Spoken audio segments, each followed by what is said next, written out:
Good morning class. आज हम सबसे पहले क्लासेस और ऑब्जेक्ट्स के बारे में डिस्कस करेंगे। तो सपोज़ करो आपने कोई रूम है और उसका आप लेंथ ब्रेड्थ और हाइट, किसी रेक्टेंगुलर रूम का लेंथ ब्रेड्थ और हाइट आप स्टोर करना चाहते हैं और उसका एरिया और वॉल्यूम कैलकुलेट करना चाहते हैं। तो इस टास्क के लिए आपको 3 वेरिएबल्स बनाने पड़ेंगे, जो कि है लेंथ ब्रेड्थ हाइट, और 2 फंक्शंस बनाने पड़ेंगे जो कि होंगे कैलकुलेट एरिया और कैलकुलेट वॉल्यूम। बट C++ में रादर कि हम हर के लिए सेपरेट वेरिएबल या फंक्शंस बनाएं, हम डाटा और फंक्शंस को एक दूसरे के साथ रैप मतलब इकट्ठा कर देते हैं और हम ऑब्जेक्ट्स बनाते हैं। तो इसलिए इस प्रोग्रामिंग पैराडाइम को हम ऑब्जेक्ट ओरिएंटेड प्रोग्रामिंग कहते हैं। ऑब्जेक्ट्स बनाने के लिए सबसे पहले हमें क्लासेस डिफाइन करनी पड़ेंगी। तो क्लास, जैसे हमने पहले बताया था, क्लास क्या होती है? ऑब्जेक्ट का एक ब्लूप्रिंट होती है। जैसे हम समझे, अगर हमने घर बनाना है तो घर बनाने से पहले उसका ब्लूप्रिंट बनाया जाता है कि फ्लोर्स कहाँ कहाँ होंगे, कैसे होंगे, डोर्स कितने होंगे, किस पोजीशन पर होंगे, विंडोज़ कहाँ कहाँ होंगे। तो ये सारा घर का एक ब्लूप्रिंट है और उसके बाद इससे घर बनता है। तो हाउस हमारा एक ऑब्जेक्ट है और जो ब्लूप्रिंट है वो हमारा क्लास है। तो क्लास को यहाँ पर हम क्रिएट कैसे कर सकते हैं? क्लास को क्रिएट करने के लिए हमारे पास हमें कीवर्ड क्लास का यूज़ करना पड़ेगा, ठीक है।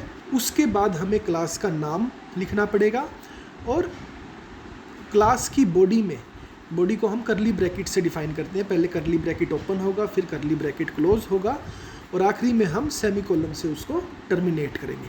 तो यहाँ पर हमने दिखा रखा क्लास नेम, फिर आपका करली ब्रैकेट, फिर यहाँ पर अंदर कुछ डाटा होंगे, कुछ फंक्शंस होंगे, फिर आपका दोबारा से करली ब्रैकेट, क्लोज करली ब्रैकेट और फिर आपका सेमीकोलन। तो एक एग्जांपल अगर देखना हो तो क्लास रूम, हमने एक क्लास बनाई जिसका नाम हमने रूम रखा, ओपन करली ब्रैकेट, ठीक है। अब उसके अंदर हम यहाँ पब्लिक को एक बार के लिए छोड़ देते हैं। पब्लिक का मतलब होता है कि जो यहाँ पर वेरिएबल्स और फंक्शंस हैं जो पब्लिक के अंडर हैं, उन वेरिएबल और फंक्शंस को हम प्रोग्राम में कहीं पर से भी एक्सेस कर सकते हैं। तो यहाँ पर हमने 3 वेरिएबल बनाए डबल टाइप के, लेंथ ब्रेड्थ हाइट, और 2 फंक्शंस बनाए, कैलकुलेट एरिया हो जाएगा आपका length into breadth, calculate volume हो जाएगा आपका length into breadth into height. और फिर हमने क्लास को सेमीकोलन लगा के क्लोज करली ब्रैकेट और सेमीकोलन लगा के क्लोज कर दिया, ठीक है। ये हमारी हो गई क्लास।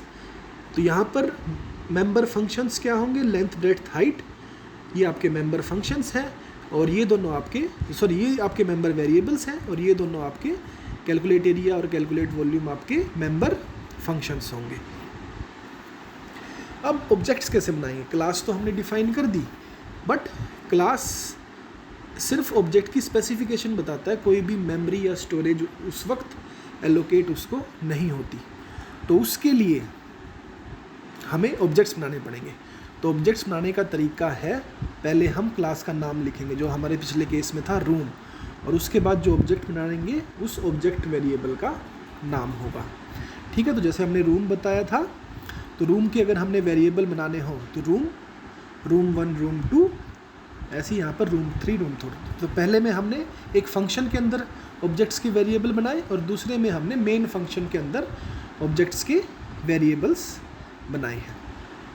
अब इन डाटा मेंबर्स और मेंबर फंक्शंस को हम कैसे एक्सेस कर सकते हैं? तो उनको एक्सेस करने के लिए हमें डॉट ऑपरेटर का यूज़ करना पड़ता है। तो जैसे अगर हमने कोई फंक्शन एक्सेस करना हो तो पहले ऑब्जेक्ट का नाम, रूम 2 हमारा एक ऑब्जेक्ट है, फिर हम डॉट लगाएंगे और उसके बाद आपका फंक्शन का नाम कैलकुलेट एरिया और आखिरी में आपका सेमीकोलन होगा। सिमिलरली अगर हमने कोई डाटा का मेंबर एक्सेस करना है तो ऑब्जेक्ट का नाम, फिर डॉट ऑपरेटर, फिर वेरिएबल का नाम और उसके बाद इक्वल टू करके हम कोई भी उसको वैल्यू असाइन कर सकते हैं। तो इसका एग्जांपल देख लेते हैं। ये पहला एग्जांपल है, इसमें हमने सारी चीज़ पब्लिकली डिफाइन करी है जैसा हमने क्लासरूम में पहले किया था। उसके बाद हमने एक मेन फंक्शन बनाया, मेन फंक्शन में हमने रूम क्लास का एक रूम 1 ऑब्जेक्ट बनाया, रूम क्लास का रूम 1 ऑब्जेक्ट बनाया। फिर हमने उसके तीनों वेरिएबल्स को वैल्यू दी, ठीक है, लेंथ को दे दी, ब्रेड्थ को दे दी और हाइट को दे दी। उसके बाद हमने उसका एरिया और वॉल्यूम कैलकुलेट किया। उसके लिए हमने room1 डॉट जो फंक्शन का नाम था वो उस फंक्शन का नाम हमने कैलकुलेट कर लिया। तो इस तरीके से हम आपके जो ऑब्जेक्ट्स के डाटा मेंबर्स और मेंबर फंक्शंस हैं उसको हम यूज़ कर सकते हैं। ये हमारा आउटपुट आ गया। यहाँ पर हमने जो चीज़ बताई थी वही यहाँ पर हो रही है। अब यहाँ पर हमने देखा कि सारे को हमने पब्लिक कीवर्ड से डिफ़ाइन किया है। पब्लिक का मतलब है प्रोग्राम में कहीं पर भी हम उसको एक्सेस कर सकते हैं। उसके अलावा प्राइवेट कीवर्ड भी होता है। प्राइवेट का मतलब होता है कि जो मेंबर प्राइवेट होंगे वो सिर्फ क्लास के अंदर से ही एक्सेस किए जाएंगे, क्लास के बाहर से हम उसको एक्सेस नहीं कर सकते। ठीक है, तो जैसे हमने एक क्लास टेस्ट बनाई, उसमें दो फंक्शन, एक वेरिएबल और एक फंक्शन हमने प्राइवेट रख दिया और एक वेरिएबल और एक फंक्शन हमने पब्लिक रख दिया। तो यहाँ पर जो वेरिएबल ए और फंक्शन 1 है वो हमारे प्राइवेट है, उसको हम क्लास के बाहर से एक्सेस नहीं कर सकते। क्लास के अंदर से तो एक्सेस कर सकते हैं, बट क्लास के बाहर जैसे मेन फंक्शन या कोई और फंक्शन से एक्सेस नहीं कर पाएंगे। दूसरा आपका पब्लिक है बी और फंक्शन 2, तो उसको हम प्रोग्राम में कहीं पर से भी एक्सेस कर सकते हैं। अब हम एक और एग्जांपल देखते हैं। इस एग्जांपल में हमने पब्लिक और प्राइवेट दोनों टाइप के मॉडिफायर्स यूज़ करे हैं। तो पहले हमने यहाँ पर जनरली जब भी हम यूज़ करते हैं तो वेरिएबल्स को हम प्राइवेट डिक्लेयर करते हैं। तो वेरिएबल्स प्राइवेट, ताकि हम उसको दूसरी क्लास से या दूसरे फंक्शन से एक्सेस ना कर पाएँ। और जबकि जो फंक्शंस हैं उनको हम पब्लिक में डिफ़ाइन करते हैं। ठीक है, तो यहाँ पर हमने एक एडिशनल फंक्शन बनाना पड़ा जिसका नाम है गेट डाटा। अब गेट डाटा फंक्शन क्या करेगा, जो हम पहले वाले प्रोग्राम में जो हमने तीनों वेरिएबल्स को वैल्यूज़ दी थी, वो वैल्यूज़ अब हम डायरेक्टली नहीं दे सकते। तो उन वैल्यूज़ को देने के लिए हमने एक और फंक्शन बनाया जो इनडायरेक्टली हमें उस वेरिएबल्स को चेंज करने की परमिशन देता है। ठीक है, तो यहाँ पर इस फंक्शन में हम 3 आर्ग्यूमेंट्स देंगे और उन आर्ग्यूमेंट्स को यूज़ करके तीनों वेरिएबल्स की वैल्यू चेंज होगी। उसके बाद आपका हमने कैलकुलेट एरिया करा, कैलकुलेट वॉल्यूम करा। यहाँ पर वैसे ही हमने रूम क्लास का room1 ऑब्जेक्ट बनाया। फिर हमने वैल्यूज़ देने के लिए गेट डाटा फंक्शन को यूज़ किया। वहाँ पर हम तीनों वेरिएबल्स को सेपरेटली वैल्यूज़ दे रहे थे, तो वो हम डायरेक्टली अब नहीं दे सकते, तो इसलिए हमने फंक्शन बनाया और उसके बाद वही एरिया और वॉल्यूम को हमने कैलकुलेट किया। जैसे हमने बताया था, अगर यहाँ पर भी हम तीनों अगर ऐसे डिक्लेयर करते तो ये हमारा इस टाइप से डिक्लेयर करते तो ये हमें इनवैलिड कोड कहा जाता और यहाँ हमें प्रोग्राम हमें एरर देता। ठीक है, तो ये है आपका क्लासेस और ऑब्जेक्ट्स के बारे में। ठीक है, उसके बाद हम एक्सेस स्पेसिफायर्स को थोड़ा और डिटेल में डिस्कस करते हैं। एक्सेस स्पेसिफायर जो अभी हमने डिस्कस करे थे, तो हमारी ऑब्जेक्ट ओरिएंटेड प्रोग्रामिंग का मेन फीचर एक डाटा हाइडिंग है। डाटा हाइडिंग का मतलब है जो किसी भी क्लास के डाटा मेंबर्स हैं उसका जो एक्सेस है वो रिस्ट्रिक्ट करना। ऐसा ना हो कि क्लास के जो मेंबर्स हैं वो सभी एक्सेस कर पाएँ, तो उनको रिस्ट्रिक्ट करने के लिए का मतलब होता है डाटा हाइडिंग। इसकी मदद से क्या होगा, जो दूसरे फंक्शंस हैं और दूसरी क्लासेस हैं वो एक पर्टिकुलर क्लास के डाटा से मतलब चेंज नहीं कर पाएंगे, इलीगल चेंज नहीं कर पाएंगे। ठीक है, तो एक्सेस मॉडिफायर्स हमें अलो करते हैं कि हम कौन सा क्लास मेंबर किस क्लासेस के लिए एक्सेसिबल है या नहीं है वो डिफ़ाइन करने के लिए। ठीक है, तो इस टाइप से ये एक एग्जांपल दे रखा है जहाँ पर हमने 2 टाइप के एक्सेस स्पेसिफायर्स यूज़ करें हैं। प्राइवेट, अब प्राइवेट के बाद यहाँ पर कोलन है, सिमिलरली पब्लिक के बाद कोलन है। जो वेरिएबल्स उसके नीचे होंगे वो सारे प्राइवेट होंगे। तो पेशेंट नंबर और डायग्नोसिस दोनों प्राइवेट है और पब्लिक के नीचे जो होंगे वो सारे पब्लिक होंगे। तो बिलिंग फंक्शन और मेक अपॉइंटमेंट फंक्शन दोनों आपके पब्लिक है। ठीक है, C++ में 3 टाइप के एक्सेस मॉडिफायर्स होंगे, पब्लिक, प्राइवेट और प्रोटेक्टेड। ठीक है, तो सबसे पहले हम इनको 1 बाय 1 डिस्कस करेंगे। पब्लिक एक्सेस मॉडिफायर क्या होता है? पब्लिक एक्सेस मॉडिफायर के लिए हम पब्लिक कीवर्ड का यूज़ करते हैं। ठीक है, जब भी हमने किसी मेंबर को पब्लिक डिक्लेयर करना हो तो उससे पहले हम पब्लिक कीवर्ड लिख देंगे, पब्लिक और कोलन। पब्लिक मेंबर्स क्या करेंगे, का मतलब क्या होगा, ये वो मेंबर्स होंगे जिनको हम प्रोग्राम के किसी भी पार्ट से एक्सेस कर सकते हैं। तो इसका एक एग्जांपल देखते हैं। यहाँ पर हमने एज और डिस्प्ले एज दोनों पब्लिक बनाए, तो इन दोनों को हम प्रोग्राम में कहीं पर से भी एक्सेस कर सकते हैं। तो हमने मेन फंक्शन में ऑब्जेक्ट डॉट एज और ऑब्जेक्ट डॉट डिस्प्ले एज को